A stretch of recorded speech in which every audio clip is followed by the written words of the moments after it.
Hello, my name is Jan Schaumann and I'm a senior network security engineer here at Etsy. I'd like to give a little lesson in Networking 101 where we say we're going to go up and down the TCP IP stack. We're going to take a look at how the packets go out the wire, how the host connects to a different host, and what kind of protocols might be involved in that. We hope that you have an understanding of Unix on a basic level and of some networking, so all these concepts won't be too foreign to you, and we'll see how it goes. When we talk about networking, you probably have seen this before. This is what is known as the OSI model, the Open Systems Interconnects model, that describes the different layers in which networking normally happens. It is divided into 7 distinct different layers and goes all the way from the physical medium, where the cable, for example, is connected or the Wi-Fi signal comes in, over the data link, network, transport, session, and presentation, and finally all the way to the application. Another view of this is the 4 layers. It is somewhat abbreviated, somewhat shorter. It summarizes some of the previously seen layers. For example, on the application layer, we don't distinguish between the session layer and presentation layer. And we combine the link layer and the physical layer into one layer. This is the most common representation of the different protocols and layers that we go through. And examples of those include, at the bottom you see there, from the bottom up on the physical layer and link layer, we have the address resolution protocol. On the network layer, we have the IP protocol or the ICMP protocol as examples. The transport layer then has the well-known UDP and TCP protocols, and then finally on the application layer it is the application protocol itself, how the different applications actually communicate. Before we really go in there though, let's take a look at what the network is, or what the computer is. A while ago, John Gage from Sun Microsystems at that time stated that the network is the computer, and nowadays that certainly seems to be very true. Nowadays most people refer to components of the network or components of the internet as the cloud, and therefore it is important for every system administrator to be able to understand or follow these concepts. But if you look at it, really it is not just the network that is the computer. At the basic, the network is still the network and the computer is the computer, and we should not really be mixing those two things up. If we maintain systems, we have to make sure that we actually understand at what point we are going into the network and at what point these packets are leaving our computer, for example. So networking comes in a number of ways, right? At the most simple place, or the most simple representation, is you have 2 computers that are connected, possibly with a straight crossover cable, and that allows them to communicate with each other. That is a very simple network. If you take it a little step further, you end up having multiple hosts, possibly connected to a switch or a hub, and all of those hosts can communicate with each other too. From there on up, the network grows a little bit more complex. You might have multiple routed networks that talk to each other in a more complicated structure. And as you go up from there, perhaps outside of your organization, you may end up with something that, again, restricts scope to different subnetworks.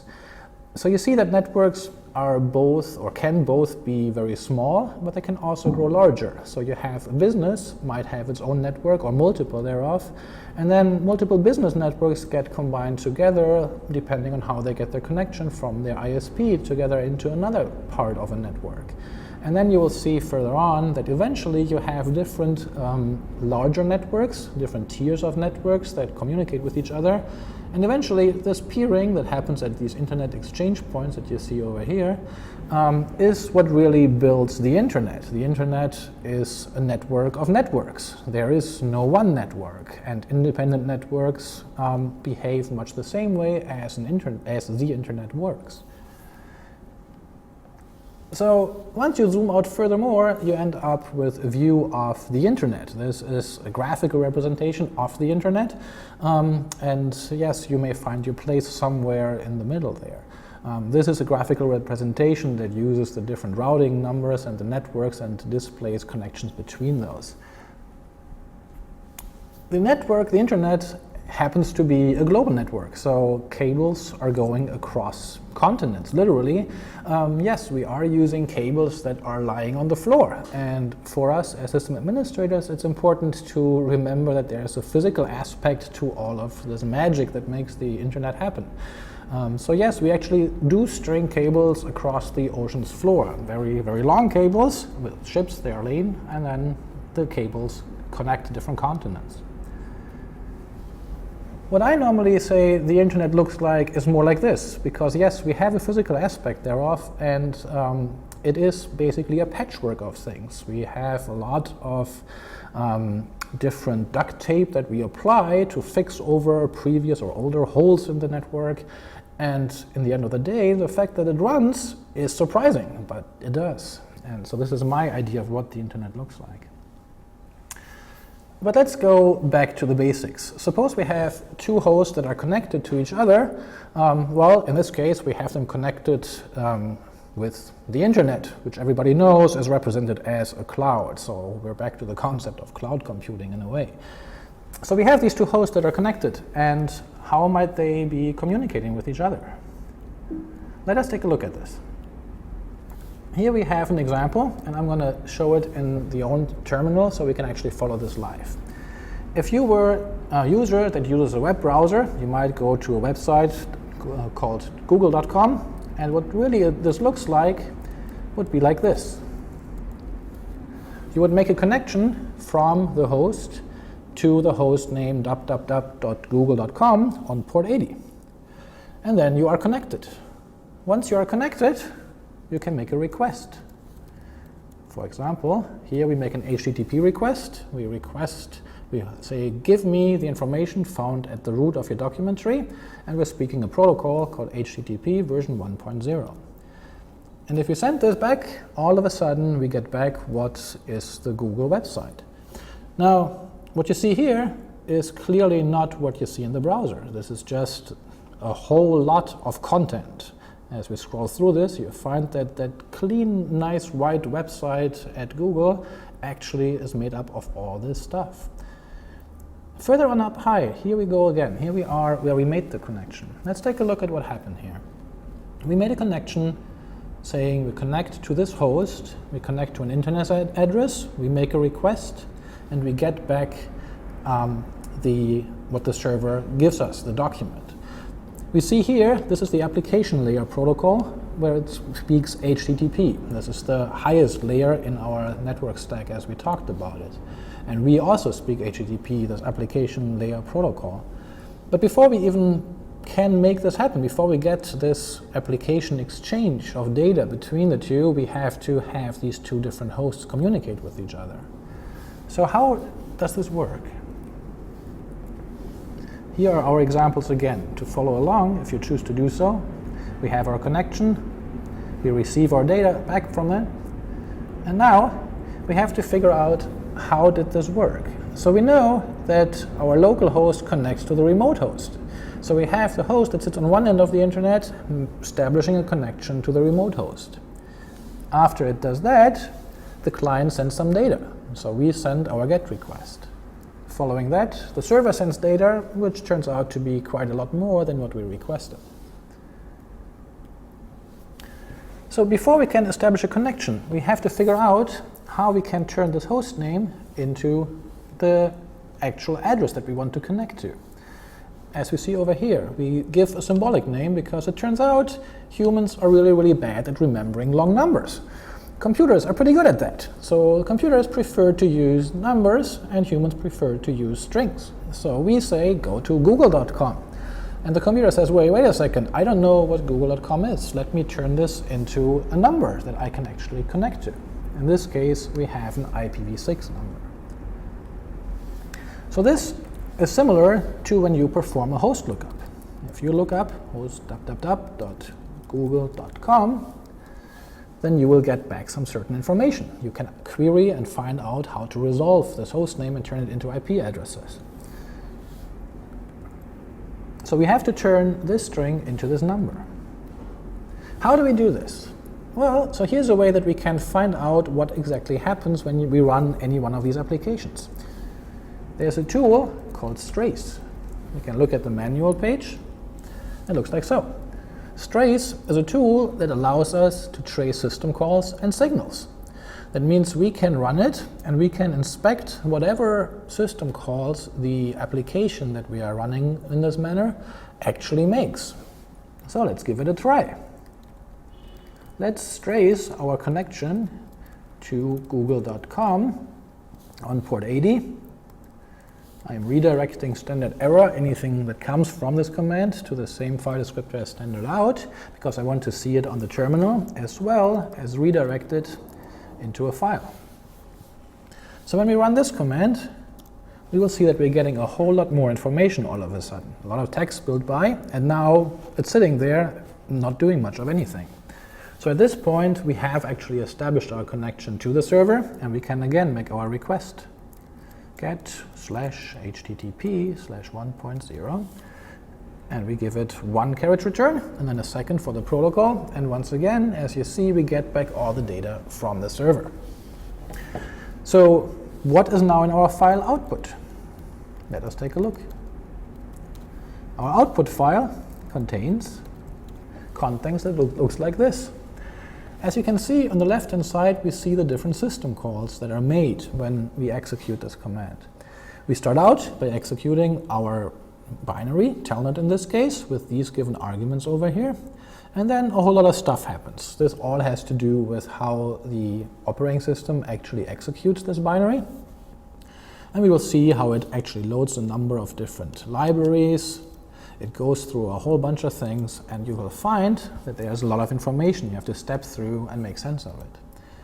It is useful for us to be able to understand what exactly is happening here and how these connections are made and what kind of system calls are made, and so we can try to find out how did our telnet command turn the name www.google.com into this IP address that we had.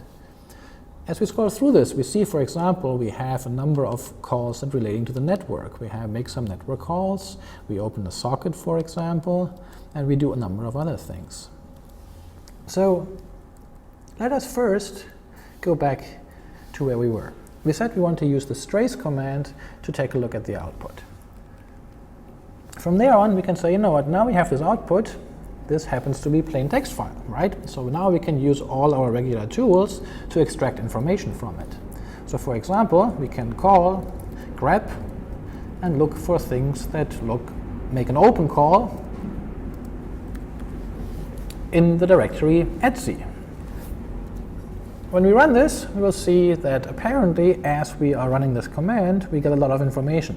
It opens a number of files. It opens first ld.so cache, the link library, so it can actually resolve the different symbols. And then we see that there are a number of configuration files that appear to be involved. Here's one, nsswitch.conf. Here's another, etchost.conf. Then we have resolve.conf. And then we do other things. We look at etchosts, and so on. So what do all these files do?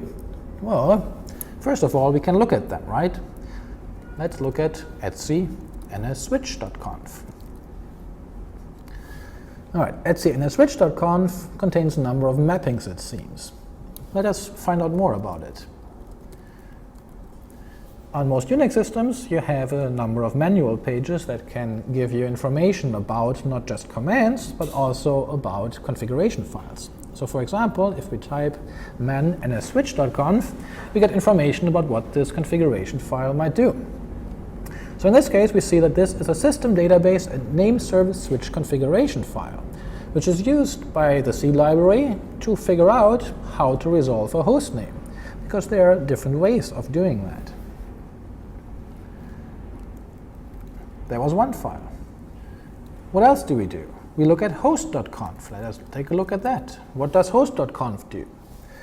Host.conf is another resolver configuration file. So it contains configuration information specific to the resolver library. There are some details about what it allows you to do with it. What does it look like? Well, host.conf is a very, very simple one. It just specifies one statement that says multi-on. If we look at the manual page, we find that this means that if our resolver happens to return multiple results, we can actually use multiple results and not just use one of them. The next file we look at is resolve.conf. Let us again pull up the manual page. And you are probably familiar with this file. This is the file where we normally specify how we resolve host names using the DNS system, the domain name system. We specify what server to query and what order to query multiple servers in, and perhaps what domain suffix we may want to use or what domains we want to search. That's different configuration options. It looks like so.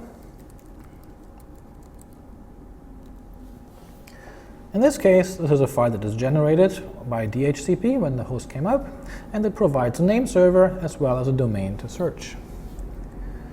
And then we have the file hosts, which we see over here. This one is another one of these files that is used in the hostname resolution process. In particular, this is a file that used to be used exclusively before we had the DNS system, before we actually could resolve things using other servers. Back in those days, every host on the internet, and they were a small number, they had a database file where they mapped host names to IP addresses. And every time a new host came up, it had to be added to this file, and that file distributed it. So we still have that left over, and we sometimes use it for local host names that we may want to choose. So those are some of the files that we have seen that are being used. So once more, let's take a look at nsswitch.conf in more detail. If we look at nsswitch.conf, well, that happens to be an etc, of course. Then we find this is the format, as usual, in Unix, old Unix fashion. The hash mark is the commentary character. It specifies a mapping of a resource to a method of how to resolve this resource. Most interestingly for us is, in this case, this line where it talks about the hosts. It says, if you are trying to resolve hosts, first look in files. If you don't find it in any of the files, then look at the DNS system. And this is the first hint at why our program started to look locally at this file, because this directed it how to resolve it. And then it looked at other files, such as resolve.conf, to find out what DNS server it might query if it needs to. But then, before it does so, it actually looks at whatever host files we have configured. So the order for this system is to first look in the file etc hosts, and then, if that does not work, use the DNS system using whatever information is found in etc resolve.conf. So etc hosts looks like this. This just contains the information about the local host, the loopback interfaces, both IPv4 and IPv6. You're probably familiar with the address 127.0.0.1 and the IPv6 equivalent, ::1, which are configured on the loopback interface. We don't have anything else in here, so when our telnet command tried to resolve the hostname www.google.com, it looked at this file and said, there's nothing here, let me ask a resolver. Which resolver should I ask? Well, it looks at etc resolve.conf and finds the line name server 172.16.0.23, and it will then presumably contact the server.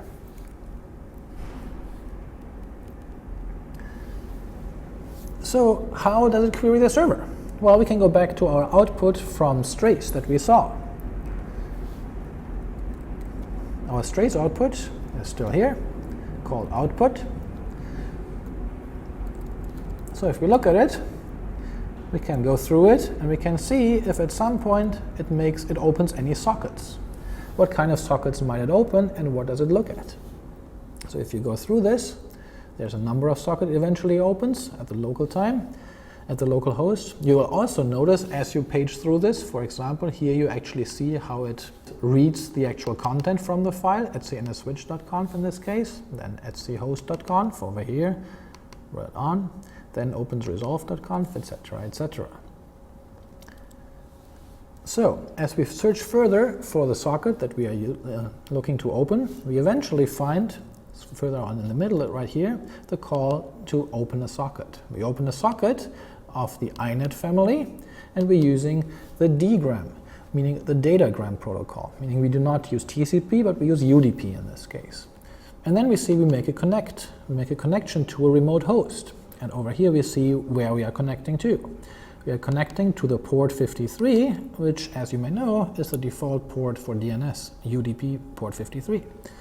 And this is the address, 172.16.0.23, as we saw defined in etcresolve.conf.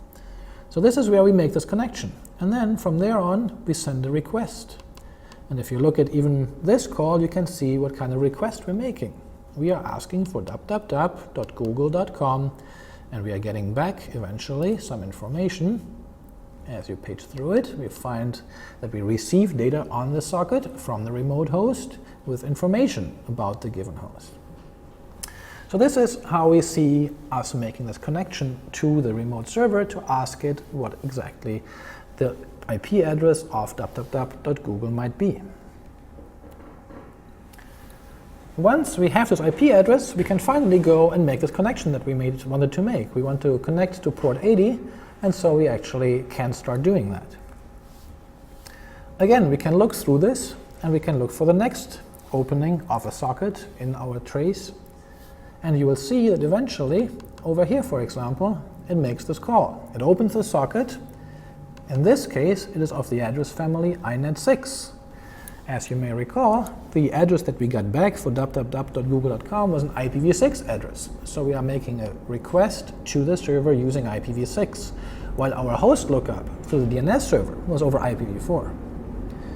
The connection we make is stream. It is a stream-oriented connection. It is reliable. It is TCP. And here we see our connection being made. We connect to port 80, default port for HTTP, on this address, 2607:F8B0, etc., etc. Once we are connected, we are writing something to standard out. In this case, what we're trying, connected to, and then what our escape character is, and we have established our connection with the server. Once we have established the connection with the server, we can see data being exchanged. And again, we can look in the trace output further on down. If you page further down, after we have made our connection over here, from the socket, making the connection, writing our information, we eventually find that we are reading from standard in, where the user entered the GET request, get/http/1.0, followed by a carriage return, where we read this, and then we send this. And then we read an empty carriage return, and we send that back. And then we receive data from that socket from the server. And this is our server response, our HTTP response that says, yes, here's some data for you. And the information that we then receive is a whole bunch of bits that we get from Google that include JavaScript and HTML. And what we do with that is up to us. If we're using Telnet, then we just get the data, we display it. If we were a browser, we might choose to interpret it in a specific manner. And there's our data. Quite a bit of it, as we said. All right, so now we know what the system calls are that get us to this information. But what we really want to know is we want to know what kind of data goes over the wire. How does the data look like when it goes out on our host and goes out into this internet? For that, we have a wonderful tool called TCP dump. TCP dump does what it sounds like. It dumps the information about TCP connections, for example. In fact, it actually also handles UDP connections and IP and ICMP, so it allows you to monitor all the traffic on a system. On a packet level, you can catch the raw packets as they are leaving the host, and you can then inspect them, and you can extract a lot of information using this tool. The way we want to use this in this case is we have to first invoke it using sudo. Sudo allows us to run this command as the super user. The reason is that, as we just said, TCP dump allows you to see all the packets on the host. If we can see all the packets, we can see all the data flowing back and forth between different applications of multiple users, and not every user should be trusted to do this. So we require super user privileges. So we call TCP dump, and because we don't want to have the information just flowing out on our screen, we tell it to write the information to a file, tcpdump.out. And then we can specify what kind of network devices we are looking for. In our case, we want to monitor traffic from all the different network devices. In this case, we specify any, or we could, if we so chose, specify a single individual one. We also specify that any additional output to standard error goes to dev null, and because this whole command will be running while we do other things, we will put it into the background with the ampersand. All right, so our command is now running in the background, ready to listen on all the traffic that we see. Before we do this, before we continue, let us make sure that we are capturing all the traffic that we want to see. Okay, so when we run this command, we will capture all the traffic that we see on the wire. Since we now want to really make sure that we get all the protocols and all the information that goes up and down there, let us first take a look at our current ARP table. We will cover in a couple of minutes what exactly that is, and then clear it out. We want to remove the entry for this host, so that we then later on in our captured file see how this information is populated. Now that our TCP dump is running in the background, we can once again make our call, www.google.com port 80, and we can make our request as before. Once again, we get all this information, and that really is all there is to this little experiment. We can stop our TCP dump by bringing the previously backgrounded job to the foreground and interrupting it with Control-C, and then we have a file, tcpdump.out. This file contains all the information about our traffic. It is not a file that you can now actually read because it contains binary data. It contains the actual packets.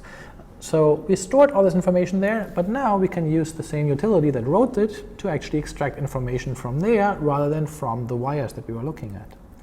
So if we were to look at our TCP dump, let us specify that we are not interested in timestamps in the beginning, and we do not want TCP dump to resolve IP addresses back to host names as it does by default. So we specify the N flag for this. You will see that we get a lot of information here. But let us go through this one by one. We can specify a protocol that we're interested in. So we can specify, for example, the ARP protocol. ARP protocol is useful for resolving on the actual link layer where a host is located, where a next host is located. As you see over here, we have a little bit of information.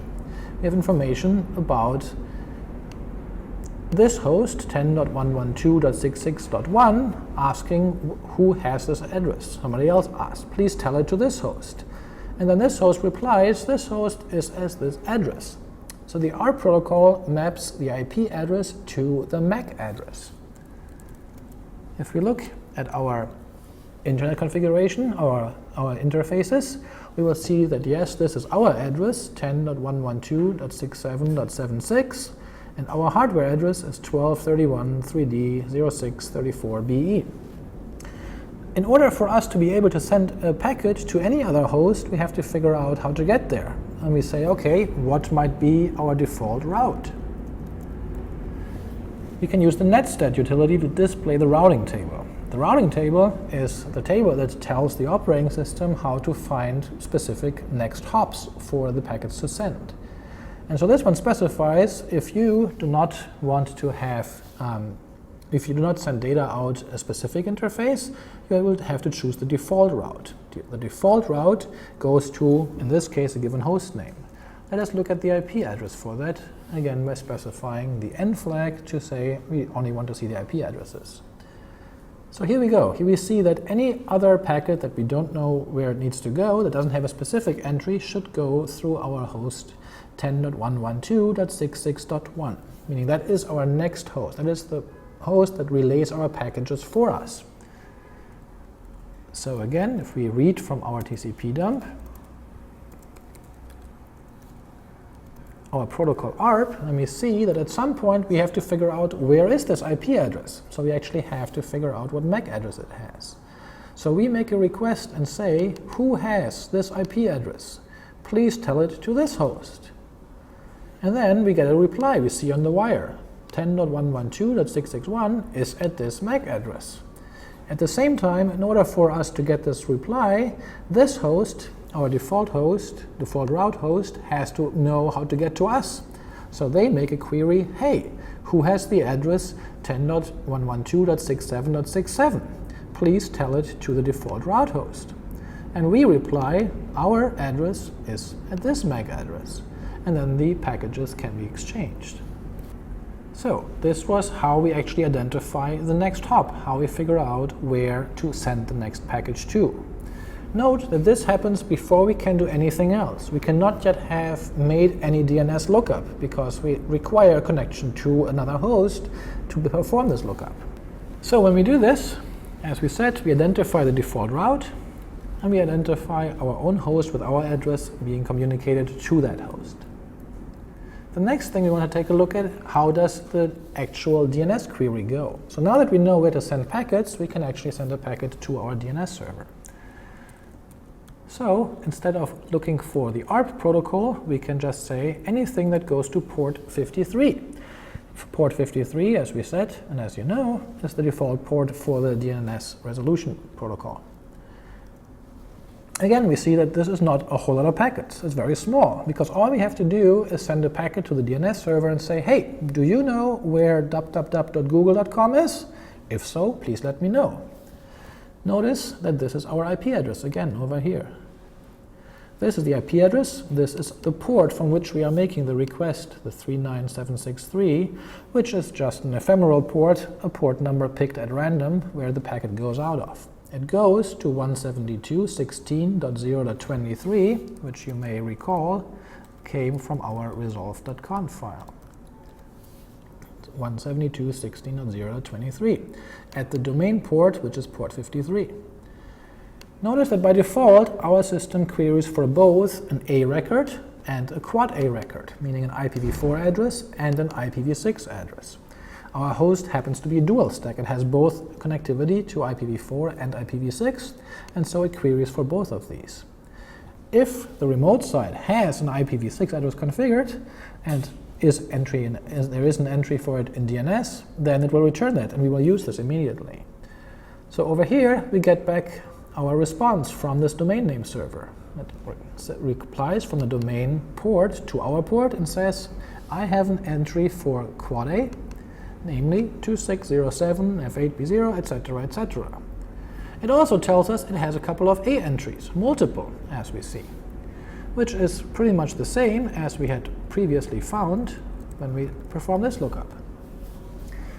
So if we were to make this lookup while running TCP-dump, we would see the exact same packets, because we are just requesting from the domain name server what is the address, and then we print out what address there is.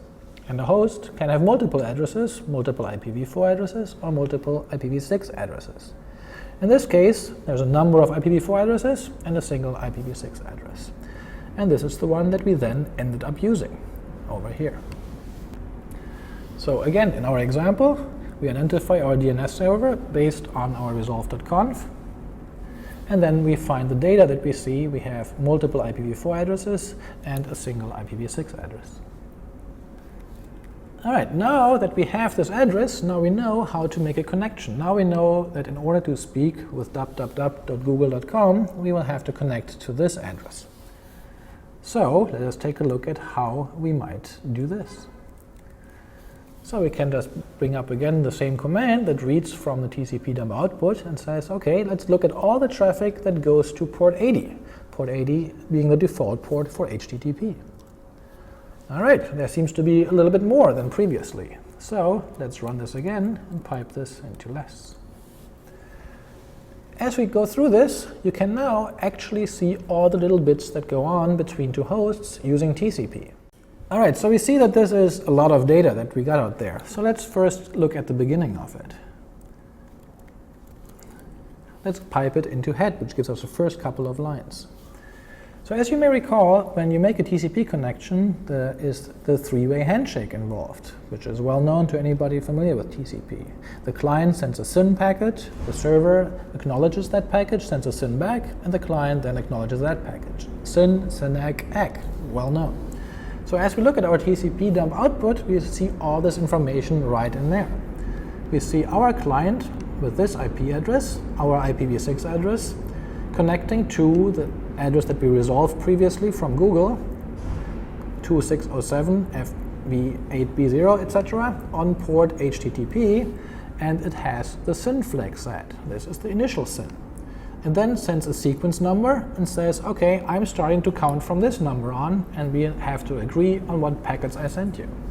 There's a number of window options and other things that we can skip over in this part. The server then responds, again from port HTTP, to us, also with a SYN flag, its own sequence number, 19348, and acknowledges the previous number plus 1. This is the SYN ACK part of the three-way handshake. You will notice that this sequence number is exactly one more than the sequence number we initialized, and thereby we know that the server has the right number. And then we start to complete the handshake by sending another ACK packet. But because we're getting lazy and actually printing all these numbers, and we assume that a human wants to read this output, we just print one, meaning we just print one number more. And again, we have the options. So these couple of lines here are what is exactly the three-way TCP handshake, which you can see in any TCP dump output when you establish a connection. Over here, we have them highlighted with color, and you see the same thing. Next thing, we exchange data. If you go through this, we will see that our server then starts to send us data. It sends data with the push flag. Well, actually, no, this is the client. The client sends data because we make our connection and we have to first send our GET request. So we exchange data. The client sends a GET request. The client sends from over here to the server. It has the push flag set saying it pushes data and sends sequence numbers 1 through 17, meaning there are 17 bytes that it actually sends. Why 17? Well, remember what we were typing. Remember we typed get/http/1.0. And then we gave it a carriage return, which is back R, back N, carriage return and line feed. And if we count these, we will find that we actually have 15 characters down here for the request, plus 2 characters for the carriage return line feed. Those are our first 17 characters. Our server over here acknowledges those and says, yes, I got your 17 packages, and we can continue. Then we send another 2 packages where we send our second carriage return line feed, another 2 bytes that we are sending over, and the server will acknowledge those over here. And then finally, it's the server's turn to send data to us. The server over here from port 80 sends us data starting at sequence number 1 and sends us up to 1209 bytes to us, and we will acknowledge them. And then the server will send us some more bytes and some more bytes, because as you remember, there was quite a bit more data on the server to send to us than when we sent our simple little request. Finally, when we're done, let us take a look at the end of the connection. So we can see all the information that we get. Eventually, we get over here from the server more data, which we dutifully acknowledge every now and then. Eventually, the server says, okay, here's some more data. Oh, and by the way, I'm done. It sends the FIN flag in the packet. So after we receive the FIN flag, we acknowledge that. And we eventually say, you know what? Okay, we're done too. So just like the start of the connection with a three-way handshake, the end also has the FIN ACK, and then the final ACK. So again, the server sends FIN as well as data. We acknowledge the data, and then we send back the FIN flag.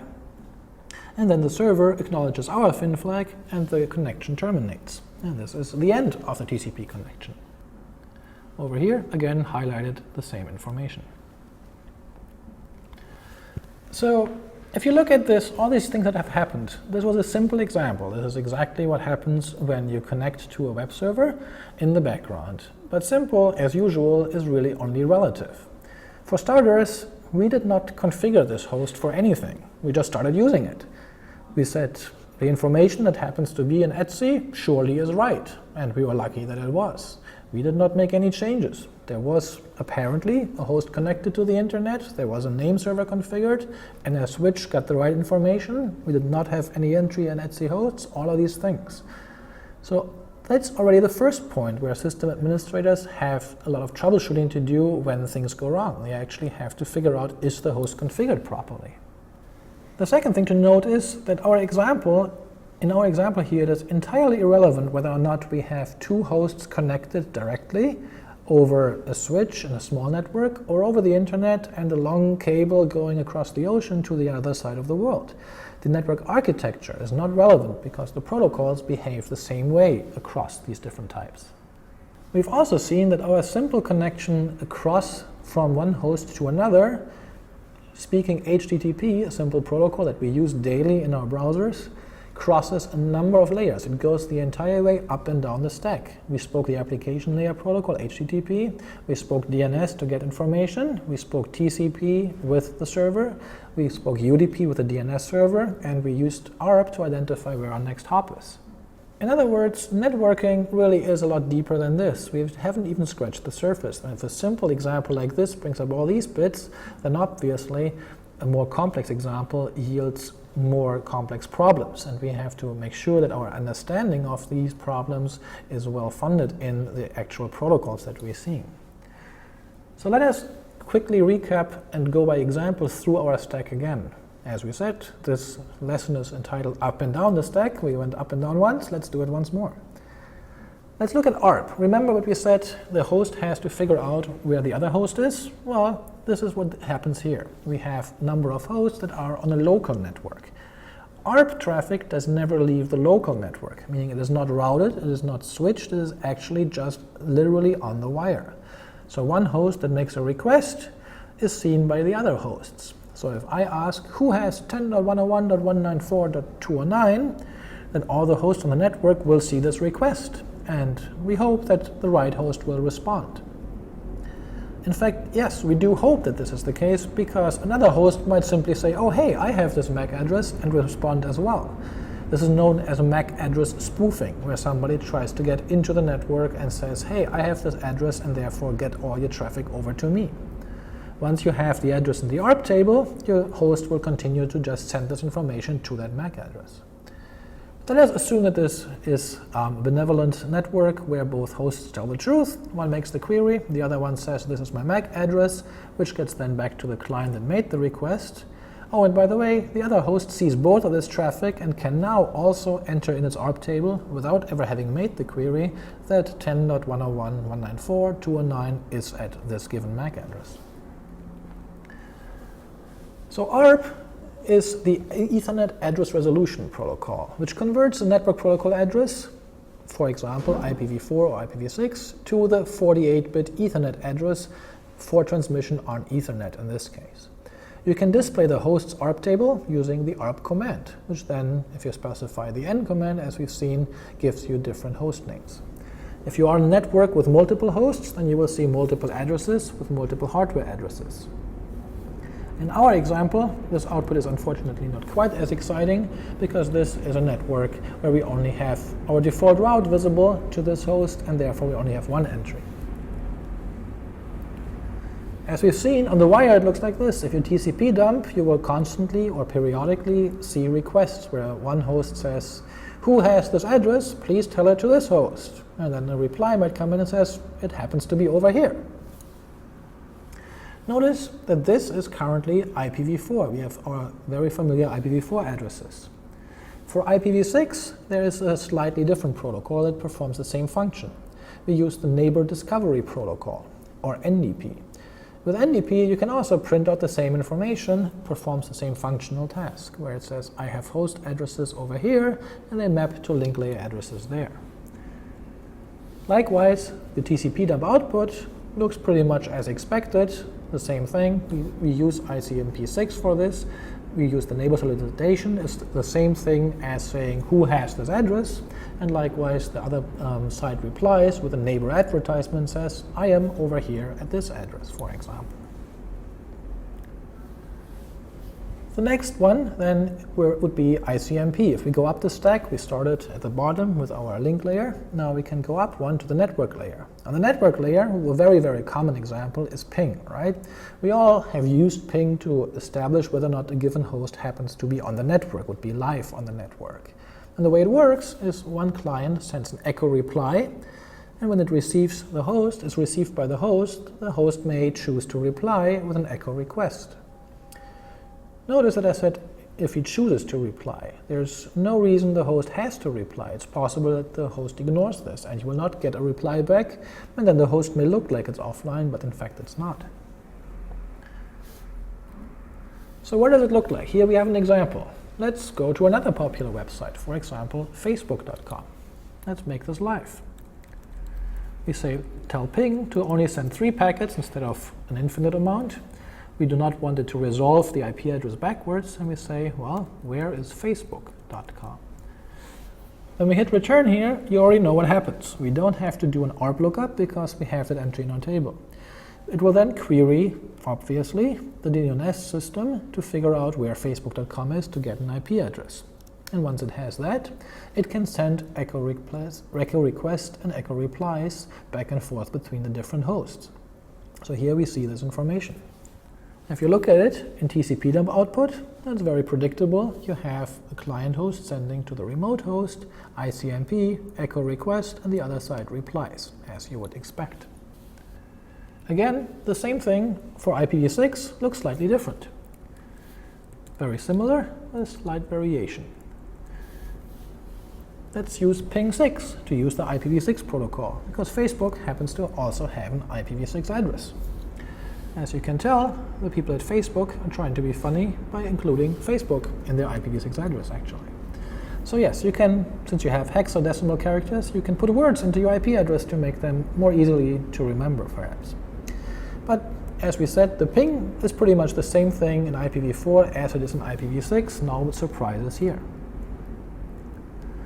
On the wire, if we use TCP dump again, you will see, as we said, what we expect, ICMP echo request being followed by an ICMP echo reply. Here's another common tool that we use all the time that also uses ICMP. That tool is known as traceroute. So what does traceroute do? Well, you've probably used this before. If we use traceroute to go to, say, wikipedia.org, you will see the output comes back and it gives us all the different hops that the packets took to get there. So this gives us literally the path between our host and the remote host. It tells us which hosts are in between us and them. So in order for this to work out, we have to figure out a way to get each different router along the way to send us back a packet. How do we get the routers to do that? Traceroute is kind of clever. Traceroute uses both ICMP and by default UDP, where it sends a packet to an arbitrary UDP port. But it sends it out with a small time to live, or TTL. The TTL in an IP packet specifies exactly how much longer this packet can be forwarded. Every time a router sees a packet that it has to say, oh, you want to go over to this direction, it will forward that packet and decrement the TTL. Or rather, it will first decrement the TTL, and only if that value then happens to be greater than 0 will it forward it. So traceroute says, you know what, I want to know what is my first hop. So it sends out a packet with a TTL of 1, which then forces that router to decrement the number. It yields a time to live of 0 and says, hey, I can forward this, and it sends back an ICMP time exceeded reply. At this point, our program can register the source address of the host that sent this ICMP time exceeded packet and can move on to the next one. It sends the same packet out again, only with a TTL of 2. So the first router decrements it to 1, forwards it to the next router, who decrements it to 0, sends back the time exceeded, and we record our second hop. Likewise, our third packet logically becomes a TTL3, gets to the third hop, and so on, until eventually we get all the way to the destination. But how do we know when the destination has been reached? Since we are using UDP, this is connectionless protocol, meaning we don't get an information when we send a packet. How do we trick the host into actually sending something back to us? And how would we know what port might be open? Well, we don't. We just send a packet with a port number that we hope will be closed on the remote side. And if it is closed, then that host will send back a packet saying the destination was unreachable. So we know if we get back an ICMP packet that says time exceeded, there was a router and a hop and we can register it. And when we get back a packet that says destination unreachable, we know we are done. and then we can build our table and actually show all the different IP addresses that are between us and the final host where we get to. Traceroute then also happens to send multiple packets to make sure that it can actually average a reasonable time that it took to get there. And also notice that there's no guarantee that two different traces might necessarily yield the same path. As you know, on the internet, packets can be routed in different ways, and there's no guarantee that just because we used this path the first time, we may necessarily get the same path the second time. So traceroute looks like this. What does it look like on the wire? Well, we said we are sending out a UDP packet. We can see this over here. UDP to another host at an arbitrarily large port. And then along the way, we see from different hosts the replies coming in and say, hey, time exceeded, I could not do this. And then another hop says, time exceeded, and so on, until eventually you get all the different hops and you reach finally the last host, which then specifies, hey, UDP port 33473 was unreachable. Thereby I know that I reached my final destination. No surprise, we can do this with IPv6 as well. IPv6 does the exact same thing, only using IPv6. So again, we send us these packets with an UDP port and incrementing the temp to live, and we get back the path of all the routers. The interesting thing here is that this path appears to be significantly shorter than the IPv4 path. This is in part because not all that many hosts have been put up on IPv6. There's much shorter routes nowadays because not all networks are on IPv6. So we have fewer paths to a given host, and therefore it's not surprising that in this case we only have 4 hops between us and Wikipedia. Again, looks on the wire, as expected, same thing. No different from IPv4 other than that the addresses look different. And we get ICMP6 time exceeded rather than ICMP. Next up the stack, we go a layer higher. We go to the protocol layer, where we have the UDP protocol. We already mentioned that NS lookups or domain name services all run over port 53 using UDP. The reason is it's connectionless, so the packets, which are known to be small, or anticipated to be small anyway, can be sent without requiring the overhead of establishing a connection and then tearing it down again. So when we perform a host lookup, such as nslookup www.etsy.com, we send out UDP packets. We send them to our server, and we may get back an answer. Notice in this case, we get back something known as a non-authoritative answer, which only means that the name server that we queried had this information without asking the official authority for this domain and had cached it. But nevertheless, we get back eventually an address. Notice in this case, we are querying an IPv4 domain server, and we're getting back an IPv4 address. Etsy.com happens to have an IPv4 address. What does it look like on the wire? Well, we've already seen this. A very simple question. One host says, do you have an A record for Etsy.com? And the other host says, oh yes, I have some information.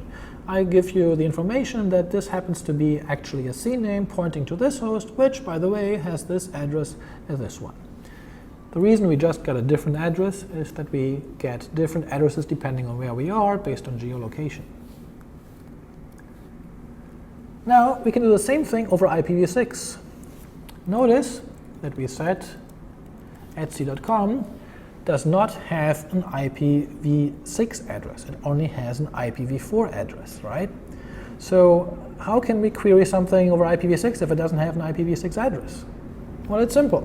The reason is that our query is independent of the result. We don't know in advance whether or not the other host has IPv4 or IPv6.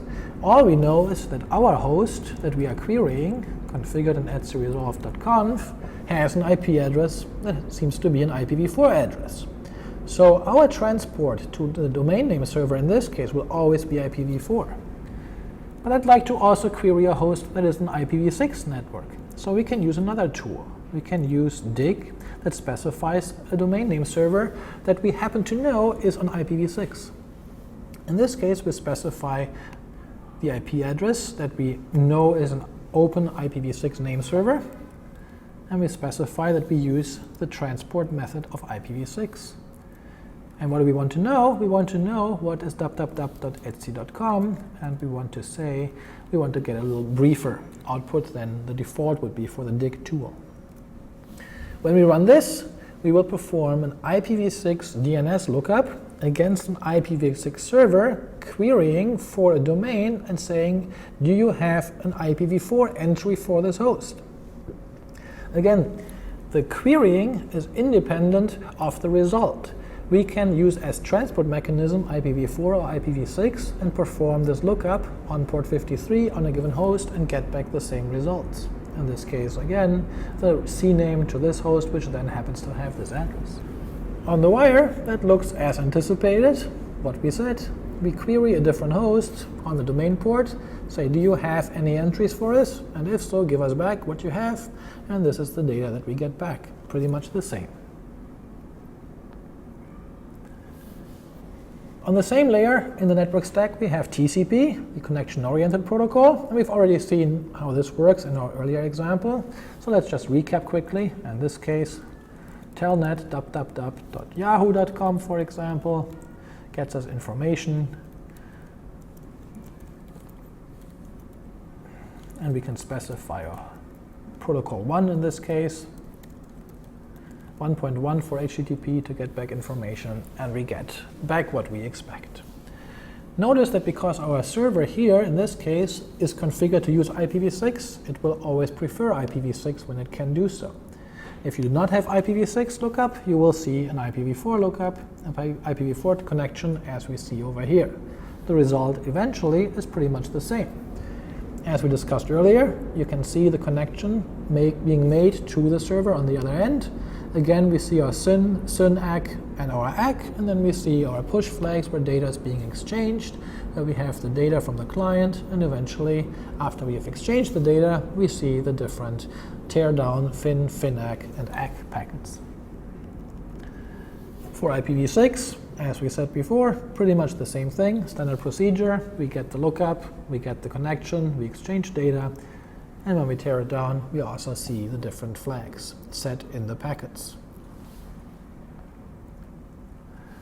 So, to recap, if we look at our TCP/IP stack, you will find that we have a number of different components. We said we have approximately 4 layers in this model, or 7 layers in the OSI model, and in this model we link the link layer and the physical layer together, so let's treat them as 4 layers. In these 4 layers, we have examples for all the different applications. The highest layer is the actual application in this case. So we have the ARP command, as well as the SSH command, or FTP, or perhaps an HTTP application. We have a DNS application, such as DIG or NSLOOKUP, and we have traceroute. All of these different applications use different protocols. As we've seen, ARP, its purpose is to map an IP address to a hardware address. So ARP does not need to use TCP or UDP, and it does not need to use IP or ICMP. All it does is, it says it uses the ARP protocol to actually map the Ethernet address to an IP address. So it goes straight from layer 4 all the way down to layer 1. The connection-oriented protocols that we've seen, SSH, FTP, HTTP in our case predominantly, use TCP to ensure that we have a reliable connection. TCP is based on the IP protocol, that is either IPv4 or IPv6, which eventually trickles down to send data across the physical media. DNS by default uses UDP, though DNS can also use TCP. In particular, DNS protocol falls over to TCP if the packet that it's sending out is too large for UDP. Common examples for this are zone transfers or very large records. So it can use either of these protocols, which again go down to the IP layer and eventually out the hardware. And we've seen traceroute. Traceroute used 2 different protocols. It used UDP to send a packet to a port that it was hoping was closed, and it uses ICMP on the network layer to communicate with the different hosts along the way. So different applications can use different parts of the network stack at the same time or for different purposes. So, in summary, what we've hopefully learned in this session is that, yes, network configuration can be complicated, and we may not have scratched the surface, but I think we have a better understanding. We know that the configuration files, there are a number of them, have to be set up, and we know where to look for them. We know what order they are being processed in, because eventually the order is logical. We have to find one place that tells us what to look at, and that is nsswitch.conf. nsswitch.conf in our example told us, look in etc hosts, oh, and if this doesn't work, then query the DNS server, which you can find in this file. And so we use these files.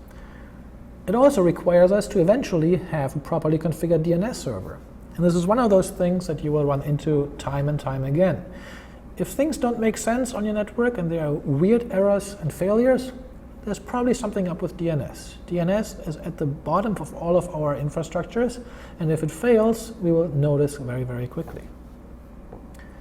We noticed that even simple connections do go up and down the stack across different protocols. We have seen how we identify the next hop using ARP.